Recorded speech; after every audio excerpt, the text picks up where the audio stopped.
What we'll be talking about today is miscarriage.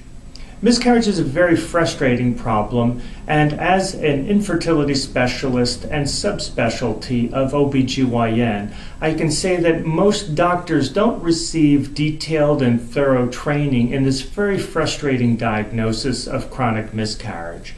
So what I'd like to do is empower you with information that you can bring to your doctor to have evaluated to see what cause or causes may exist for your miscarriages, and if those causes can then be addressed or corrected for your successful pregnancy to follow. I think society in general has a very uncomfortable feeling of what to say to couples that miscarry, and by all means seek out the appropriate psychological support from any professional or family member that can offer this guidance. Husbands play a critical role here in the fact that most women feel demoralized and have low self-esteem when they keep on having chronic miscarriage. This is an area where emotional support is extremely important. Spouses, partners, family, loved ones can really play a dominant role in supporting individuals who go through this very frustrating fear of losing the pregnancy and the demoralizing loss that follows and associates with miscarriage. In a nutshell, I'll give you some guidance to bring to your doctor, and some of this will be testing that insurance will actually cover. First, we start with a hysterosalpingogram, or HSG. The purpose of this is to evaluate the architecture of the uterus and to see that there's no factors that can be physically causing miscarriage.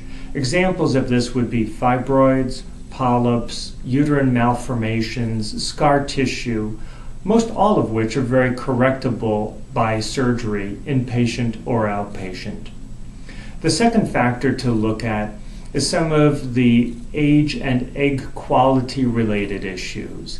Usually, doctors will assess egg quality by obtaining a day 3 follicle stimulating hormone level, or FSH, and a new hormone called AMH, which stands for anti-Mullerian hormone.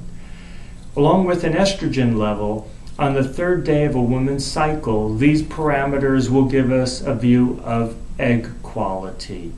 Unfortunately, as a woman ages, so does her egg quality. After age 35, it is a progressive but unfortunate slippery slope of seeing that egg quality decreases and chromosomal mishaps increase, such as with Down syndrome.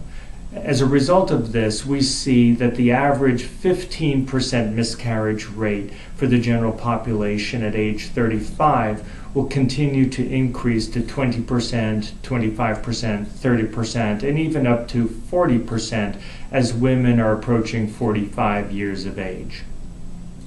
After assessing egg quality, a chromosome study for both male and female will be very important to see if there is no translocation of genetic data.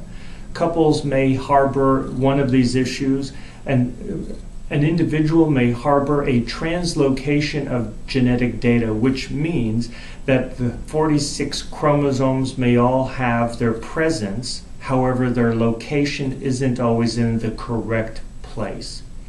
This can be treated again through advanced reproductive technology, but a basic chromosome karyotype, as we call it, will diagnose this condition. Going from there, another group of studies that are blood tests for thrombophilia or blood clotting can also be very informative to help couples evaluate their presence in the world of the miscarriages. Thrombophilia is a blood clotting disorder. You would think that if your blood clotted well, this would be good. But when you're pregnant, this is not good because the earliest blood clots will form in the smallest of vessels, and these are going to be usually those fetal vessels. This is one reason why many doctors in the infertility field will tell women to take a baby aspirin along with their prenatal vitamins. It's enough to just sort of thin the blood out ever so little, but it doesn't put you in harm's way of having a bleeding time that is elongated.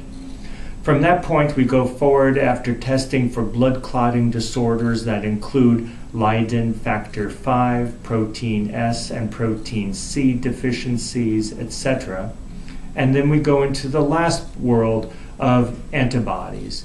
Anticardiolipin antibodies and antiphospholipid antibodies have been tested over time to show an association with miscarriage and the treatment that can be rendered for this world. And the antibodies that can be addressed in various treatments. After those studies have been done, seek a consult with your doctor so that you can have insights into what might be associated treatment paths that are focused for your unique benefits. In the meantime, I wish you luck and success in your pregnancy and the full-term pregnancy outcome of having a healthy baby in your arms. Thank you for listening to Infertility Insights. Dr. William Hummel.